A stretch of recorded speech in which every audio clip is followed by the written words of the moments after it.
कहानी की शुरुआत में एलेक्स नाम की एक लड़की को दिखाया जाता है जो कि एक फोटो जर्नलिस्ट है। दरअसल एलेक्स की शादी होने वाली है, इसलिए उसे किसी भी हालत में डेनवर पहुंचना है, लेकिन एयरपोर्ट पर उसे पता चलता है कि उसकी फ्लाइट कैंसिल हो चुकी है क्योंकि तूफान आने वाला है। इसके बाद हम एक डॉक्टर को देखते हैं जो बोल्टीमोर जाने वाला है। इसका नाम डॉक्टर बैन है। बैन को अगले दिन अपने एक पेशेंट की इमरजेंसी सर्जरी करनी है, इसलिए उसे बोल्टीमोर पहुंचना बहुत जरूरी है, लेकिन अब उसकी फ्लाइट भी कैंसिल हो चुकी है। यहाँ पर एलेक्स की बैन से मुलाकात होती है। एलेक्स बैन से कहते हैं कि हम दोनों को इमरजेंसी अपने घर पहुंचना है, इसीलिए हमें एक चार्टर्ड फ्लाइट बुक करनी चाहिए। बैन उसकी बात मान जाता है, इसीलिए ये दोनों वोल्टर नाम के एक आदमी के पास जाते हैं और ये दोनों एक चार्टर्ड फ्लाइट बुक कर लेते हैं। लेकिन सफर की शुरुआत से पहले वोल्टर फ्लाइट प्लान फाइल नहीं करता और बिना फ्लाइट प्लान के ही वो उड़ान भर लेते हैं। अब इनका सफर बहुत अच्छे से जा रहा होता है। ये अपने सफर को एंजॉय कर रहे होते हैं। इनको ऐसा लग रहा होता है कि ये अब अपनी मंजिल तक पहुंच जाएंगे, लेकिन बीच रास्ते में वोल्टर को हार्ट अटैक आ जाता है, जिस वजह से वो प्लेन को कंट्रोल नहीं कर पाता और इनकी फ्लाइट सीधा नीचे चली जाती है और एक बर्फीले पहाड़ पर इनका प्लेन क्रैश हो जाता है। इस हादसे में वोल्टर की मौत हो जाती है, लेकिन बैन को इस एक्सीडेंट में मामूली सी चोटें आती हैं। अब किसी तरह से बैन रात में सरवाइव कर लेता है। अगली सुबह बैन देखता है कि एलेक्स बेहोश पड़ी है। उसकी टांग में एक गहरी चोट आई होती है। अब क्योंकि बैन एक डॉक्टर है, इसीलिए वो उसकी टांग का इलाज करता है। इसके बाद बैन वोल्टर की लाश को वहीं बर्फ के अंदर दफना देता है। कुछ टाइम गुजर जाने के बाद एलेक्स को होश आता है। बैन एलेक्स को बताता है कि तुम्हारी टांग जख्मी हो चुकी है, लेकिन फिक्र करने की कोई जरूरत नहीं है, मैंने तुम्हारी टांग का इलाज कर दिया है। यहाँ पर इनके पास प्लेन में बहुत ही कम खाना बचा होता है। अगर इन्होंने खाने का सही इस्तेमाल नहीं किया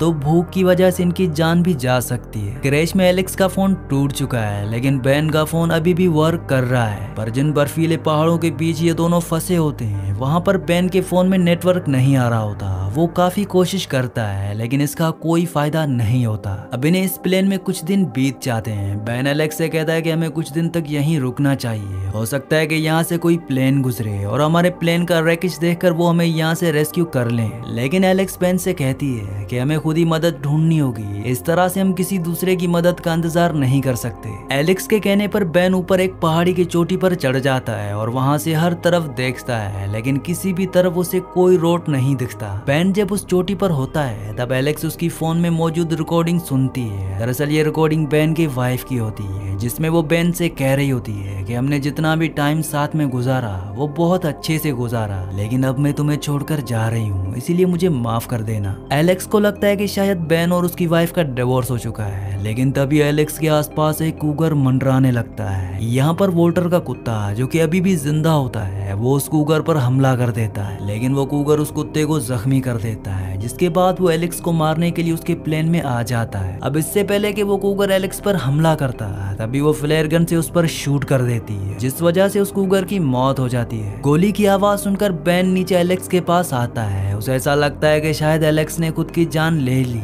लेकिन एलेक्स को सही सलामत देखकर वो राहत की सांस लेता है। अब वोल्टर का कुत्ता जो जख्मी हो गया था, बैन उसके जख्मों का इलाज करता है और उसके बाद वो उस कूगर की बॉडी को अपने प्लेन में ले आता है। वीडियो में आगे बढ़ने से पहले आप सबसे रिक्वेस्ट है कि मेरे 99% व्यूवर्स वीडियो तो देखते हैं, लेकिन चैनल को सब्सक्राइब नहीं करते और ना ही वीडियो को लाइक करते हैं, तो आप सबसे रिक्वेस्ट है कि मेरे चैनल को सब्सक्राइब और वीडियो को लाइक लाजमी से कर दिया करें। दरअसल इनके पास खाने की सप्लाई बहुत कम है, इसीलिए ना चाहते हुए भी इन्हें इसे खाना होगा और उसके बाद रात को ये उसे पकाकर खाते हैं। एलेक्स बैन से कहती है कि हम यहाँ पर ज्यादा देर तक नहीं रुक सकते, हमें इस पहाड़ी से नीचे उतरकर मदद ढूंढनी होगी। लेकिन ये बात बैन को पसंद नहीं आती। वो एलेक्स से कहता है कि हमें यहाँ से नहीं निकलना चाहिए, क्योंकि जब कोई मदद आएगी तो वो प्लेन के रैकेज के पास ही आएगी और जब हम उन्हें यहाँ नहीं मिलेंगे तो वो वापस चले जाएंगे। लेकिन एलेक्स यहाँ नहीं रुकना चाहती, उसे किसी भी हालत में यहाँ से निकलना है, इसलिए अगली सुबह वो अपना सामान लेकर उस पहाड़ी से नीचे उतरने लगती है। वो अपने साथ वोल्टर के कुत्ते को भी ले जाती है। अब बैन की जब आंख खुलती है तो वो देखता है कि एलेक्स यहाँ पर नहीं होती।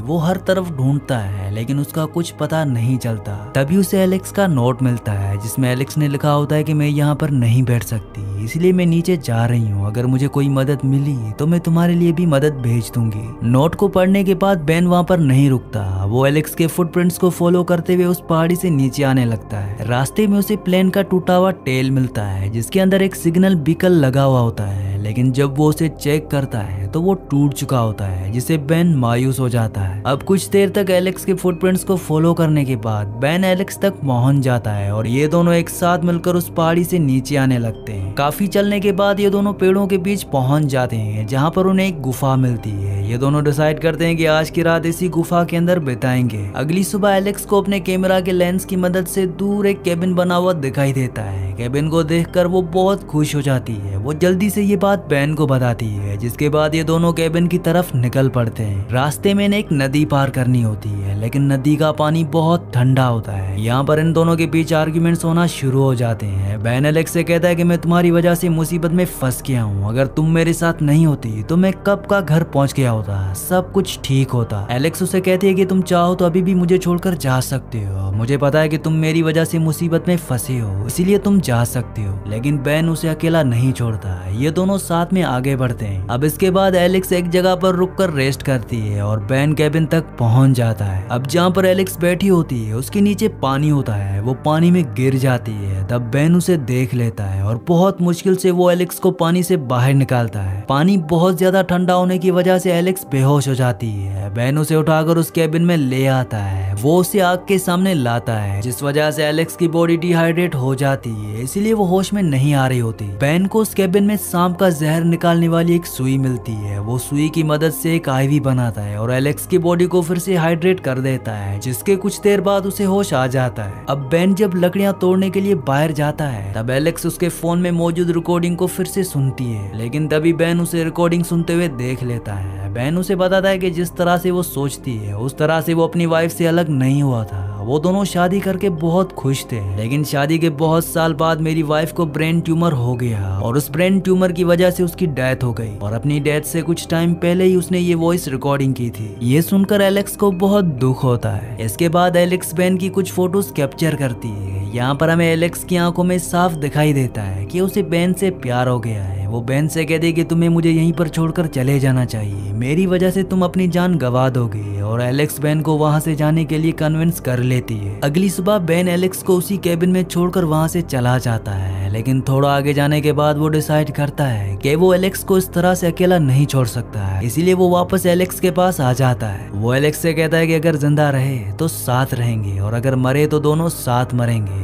इसके बाद ये दोनों अपना सफर कंटिन्यू करते हैं। इस बीच उन्हें बहुत सारे तूफानों का सामना करना पड़ता है। अब चलते चलते एलेक्स की हालत और भी ज्यादा खराब हो जाती है, इसलिए बेन एलेक्स को एक कार्ट पर रखकर उसे खींचने लगता है। एक जगह जब ये दोनों आराम कर रहे होते हैं तभी वोल्टर का कुत्ता भौंकने लगता है। वो बेन को एक जगह पर ले आता है जहाँ से बेन को जंगल के बीच एक टिम्बर योट दिखता है। अब बेन एलेक्स को खींचते हुए उस टिम्बर योट की तरफ बढ़ने लगता है, लेकिन जंगल में उसका पैर एक बियर ट्रैक में फंस जाता है और वो वहीं पर ही गिर जाता है। एलेक्स उसके पैर को आजाद करने की बहुत कोशिश करती है, लेकिन इसका कोई फायदा नहीं होता है, इसलिए बेन उसे कहता है कि तुम्हें अकेले उस तक पहुंचकर मदद लानी होगी। इसके बाद एलेक्स बेन को वहीं पर छोड़कर टिम्बर योट तक पहुंच जाती है। सामने उसे एक ट्रक आता हुआ दिखाई देता है और वो उस ट्रक के सामने ही बेहोश हो जाती है। अब इसके बाद जब बेन की आंख खुलती है तो वो अपने आप को हॉस्पिटल में पाता है। उसके साथ वाले कमरे में एलेक्स होती है। वो एलेक्स से मिलने के लिए चला जाता है। ये दोनों एक दूसरे को जिंदा देखकर बहुत ही खुश हो जाते हैं, लेकिन तभी वहाँ पर एलेक्स का फियांसे आ जाता है जिसके साथ एलेक्स की शादी होने वाली है। उसे देखकर बेन का दिल टूट जाता है क्योंकि उसे खुद इस सफर के दौरान एलेक्स से प्यार हो गया था। हॉस्पिटल से डिस्चार्ज होने के बाद और पूरी तरह से ठीक होने के बाद बेन अपनी ड्यूटी स्टार्ट कर देता है, लेकिन एलेक्स पूरी तरह से बेन की यादों में खोई हुई होती है। वो बार बार बेन को कॉल करती है, लेकिन बेन उसकी कॉल को इग्नोर कर रहा होता है। इसीलिए एलेक्स बेन को वो फोटोज भेजती है जो उसने केबिन में खींची थी और साथ में वो लिखती है कि इन 3 फोटोज को सिर्फ तुम ही समझ पाओगे। इन फोटोज को देखते ही बेन एलेक्स को कॉल करके एक कॉफी शॉप में मिलने के लिए बुलाता है, जहाँ पर दोनों एक दूसरे से मिलकर बहुत खुश होते हैं। बेन एलेक्स को बताता है कि मुझे लगा था कि तुम्हारी शादी हो गई है, इसीलिए मैं तुम्हारी कॉल का जवाब नहीं दे रहा था। एलेक्स उसे कहती है कि तुम्हें उस बारे में नहीं सोचना चाहिए। वो दोनों जब उस कॉफी शॉप से बाहर आते हैं तब बेन एलेक्स को बताता है कि वो दोनों इसलिए जिंदा रह सके